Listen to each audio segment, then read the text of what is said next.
Nous nous rendons maintenant auprès de Paul et Jeannette Perron de Contrecœur. Nous les écoutons. Monsieur et Madame Perron, ça me fait plaisir de vous accueillir à l'émission. Ça fait longtemps qu'on vous a vu avoir. Et en vous regardant tous les deux, je vois une bonne grand-mère et puis le grand-papa qui est là. On me fait vieillir quand vous me dites ça. Mais vous m'avez dit combien d'enfants, de petits-enfants? 8. 8, puis vous en avez eu combien vous-même? 7. 7. Est-ce que vous voulez nous dire un peu comment la vie se passait chez vous, là, autrefois, avant que vous commenciez à lire la parole de Dieu, la Bible? Alors, disons que j'étais pas une rebelle. Comme je disais des fois à notre pasteur, j'ai dit, il me semble que si j'en avais entendu parler 20 ans avant, je crois que j'aurais été ouverte. Oui. Mais si le Seigneur a voulu attendre si longtemps, bien, il y avait ses raisons, pourquoi. Mais est-ce que vous étiez des gens religieux? Vous alliez à l'église régulièrement, puis vous étiez très, très religieux de cette sorte? Moi, j'étais une petite fille pieuse. Oui. J'ai toujours eu confiance en Dieu. Et puis vous, M. Perron, quelle sorte de chrétien étiez-vous? Oui, on était... commencé quand les premiers temps de notre mariage. On était chrétiens, on allait à l'église tous les jours. Mais ça venu un temps qu'on a lâché ça. Puis moi, je suis un vétéran, hein. Oui. Puis j'ai rentré dans la Légion canadienne, là. Oui. Puis là, on allait danser, et on prenait un petit coup. Est-ce que c'était pour oublier Dieu ou c'est parce que vous vouliez avoir du fun, du plaisir? On n'allait plus à l'église, là. Vous aviez plus à la laissé? paix, on avait tout lâché ça Ouais. fait. C'était surtout parce que les enfants commençaient à vieillir, puis on voulait se payer un peu de loisirs. Mais vous Puis aussi, madame, on n'en avait jamais eu de loisirs parce qu'avec les enfants, on ne pouvait pas sortir beaucoup. On n'a jamais fait de garder. Ça fait que j'ai été 20 ans, je crois, ou à peu près, qu'on n'allait pas nulle part, sauf pour aller un peu magasiner. Et avec une grande famille, c'était comme ça autrefois. Mais madame, vous me disiez tantôt que vous étiez pieuse, mais est-ce que quand vous avez arrêté, vous, de pratiquer la religion, M. Perron, est-ce que vous, madame, vous l'avez suivi? On a arrêté. C'est regrettable dans un sens parce que c'est quand la religion, ils ont dit qu'il n'y avait plus de péché pour manquer la messe le dimanche. On n'était plus obligé d'y aller. C'était plus péché. Autrefois, c'était péché. Il fallait absolument y aller. On aurait pu faire 3000 à pied pour ne pas manquer la messe le dimanche. Et puis, quand ça n'a plus été péché, bien là, on se faisait moins de scrupules. Puis c'est comme ça qu'on a diminué. Puis les enfants, bien, ils étaient plus ou moins intéressés. Ils ne voulaient plus. C'était une routine. Les plus grands, surtout, ils ne voulaient pas y aller. Puis c'était... je ne pouvais pas les forcer d'y aller. Si vraiment c'était pas dans eux autres qui seraient intéressés. Ça fait combien d'années? On a abandonné à peu près 4 ans avant de lire la Bible. Bon, on va revenir à vous, M. Perron. Donc, vous, là, vous étiez dans la Légion. Oui. Et puis, pour vous, ça a été une occasion de laisser les choses spirituelles de côté. Oui. Moi, c'était pour... je profitais de la vie. Là, on allait s'amuser. Et puis, ça ne voulait pas dire qu'on ne cherchait pas, hein, parce que je travaillais à la marine, puis je faisais tout le temps de prière avant de m'en aller travailler, là, en m'en allant. Puis je saluais la statue de la Sainte-Vierge en passant. Bien, comme ça, vous continuez à être un homme religieux, malgré que sans pratiquer d'aller à la messe, rien de ça. Oui, oui. Puis on prenait un coup, j'étais rendu quasiment alcoolique, en dernier, j'étais alcoolique. Et puis on allait danser à la Légion tous les samedis. Elle venait avec nous. Puis, ça marchait les affaires. Puis qu'est-ce qui est arrivé pour qu'un bon jour, là, vous redeveniez peut-être des gens religieux, mais pas tout à fait de la même façon. Je pense qu'on perd rien pour attendre. Qu'est-ce qui est arrivé? Ça, on va vous dire comment c'était. Ça est arrivé curieusement, parce que le Seigneur s'est servi de Jeanne. Une de vos filles? De Jeannette, ma femme. Jeanne. C'est plutôt André qui est arrivé chez nous un dimanche. Il dit, maman, tu devrais écouter ça avec Sombart le dimanche. C'est bien mieux qu'écouter la messe. C'est bien mieux qu'aller à la messe. Il faisait des comparaisons. Et puis il dit, t'aimerais ça, toi, écouter ça. J'ai commencé à écouter, puis c'est comme ça que j'ai pris le goût d'écouter ça. J'aimais ça parce qu'il parlait de la Bible, parce que c'est vrai que ça ressemblait pas à la messe. Au moins, on comprenait ce qu'il disait. Puis les chants, c'était tout traduit en français. Et puis, j'aurais voulu qu'ils se lèvent eux autres aussi pour les écouter, mais lui, il travaillait de nuit, donc en travaillant de nuit, il était habitué de se lever tard. Ça fait que le dimanche aussi, il se levait tard. Ça fait que je ne l'obligeais pas à se lever. Puis les enfants, ben s'ils veulent l'écouter, ils ont souvent qu'à me le dire, tu sais. Ça fait que tous les dimanches, je me levais, puis même quand on allait à la Légion, moi, lui prenait un coup, mais moi, quand je prenais une ou deux consommations, c'était à peu près tout.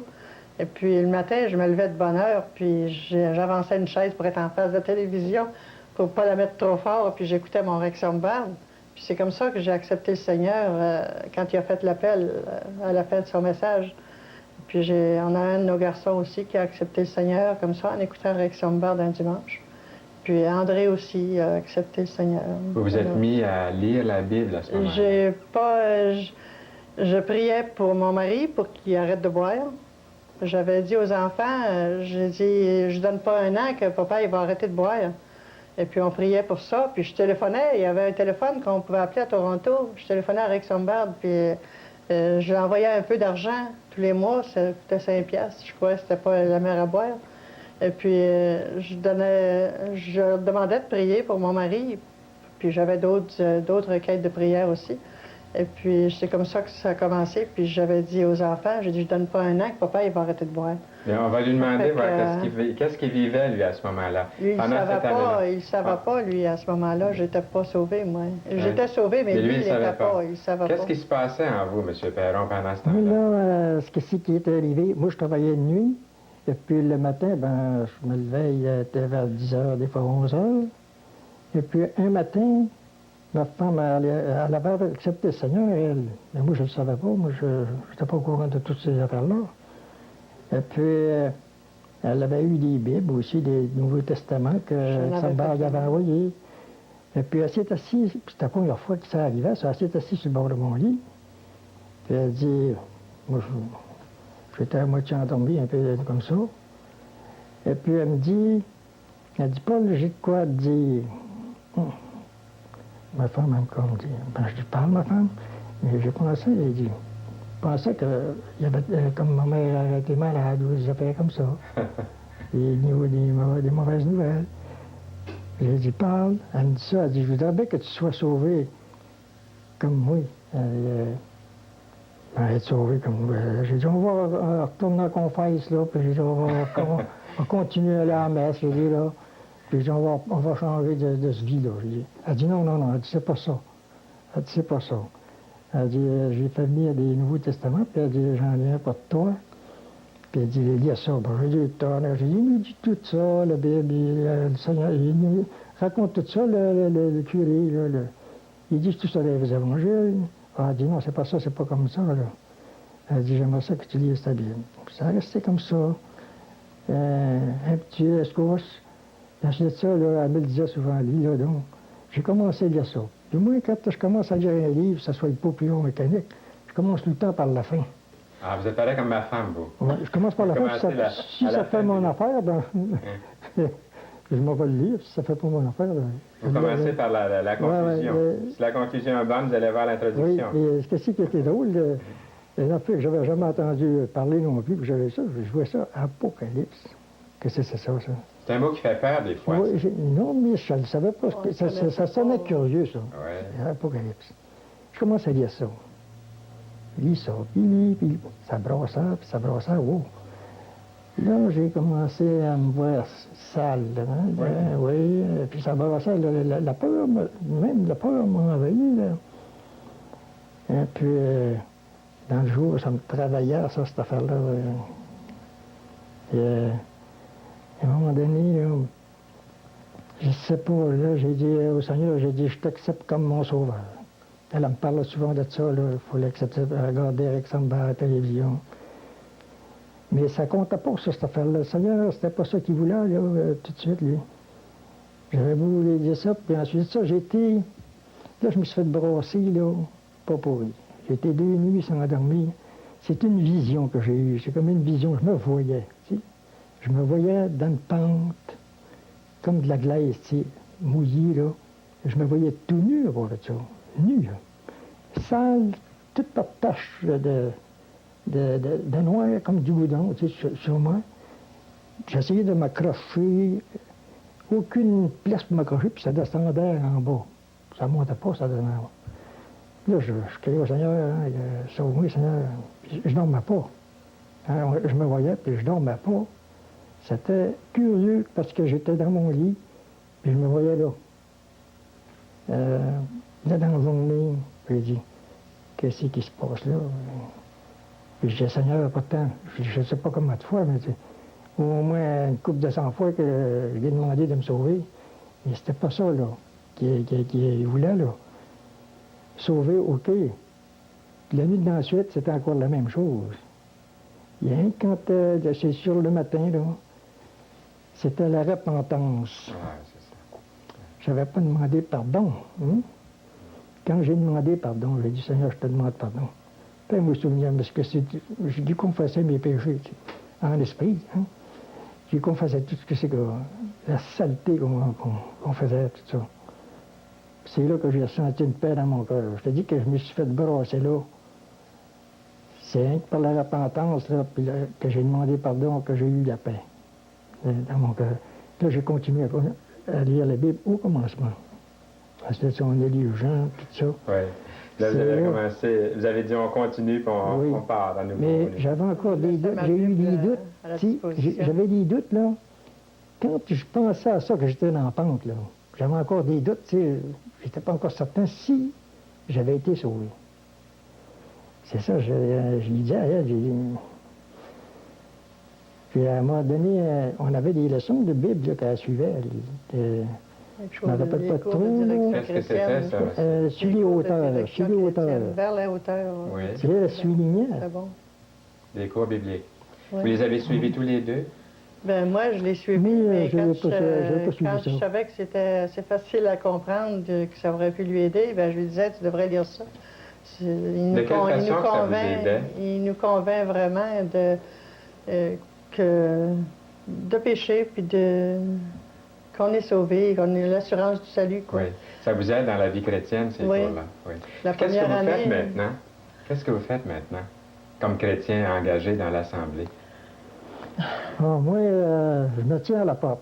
Comme le Seigneur se tient à la porte. Oui, c'est vrai. Vous êtes celui qui souhaite la bienvenue aux gens à la porte. Oui, le Seigneur m'a mis à cœur de faire ça. Puis, il y en a qui n'aimaient pas trop ça en premier. Il y en a qui m'ont dit qu'ils n'aimaient pas ça. Mais je continue pareil. Je ne me suis pas occupé de... Vous le faites pour le Seigneur. Oui, oui. C'est pour le Seigneur. Souhaitez la bienvenue aux gens. Même de ça, ceux qui n'aimaient pas ça, ils donnent la main au Seigneur. Ouais. Ils donnent la main à tout le monde.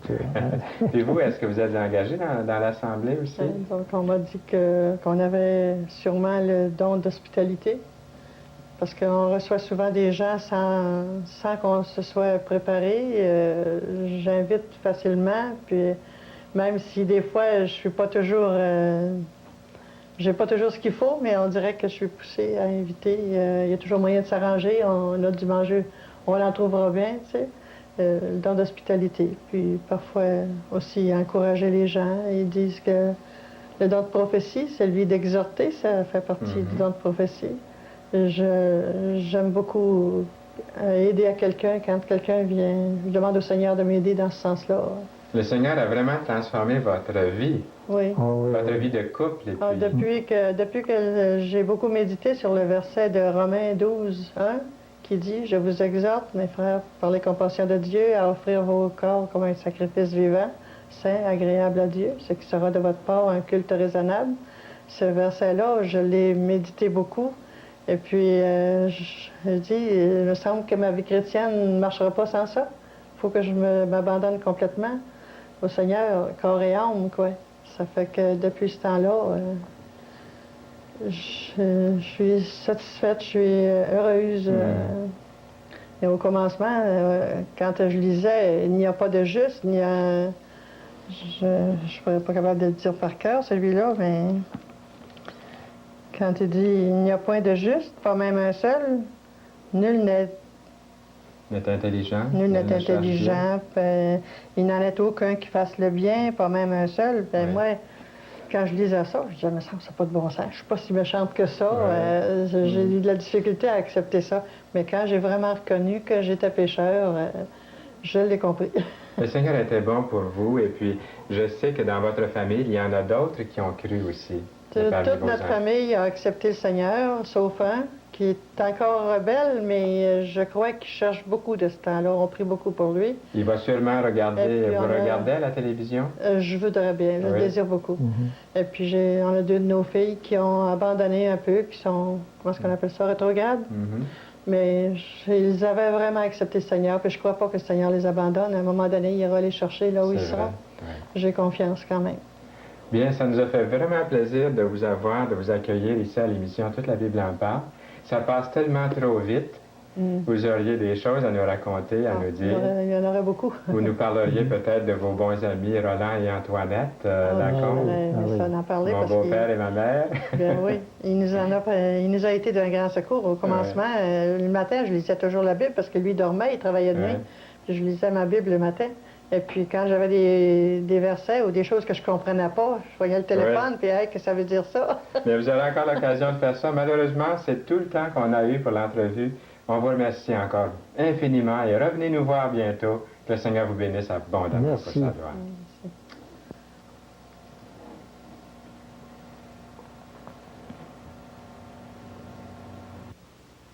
C'était Paul et Jeannette Perron de Contrecœur.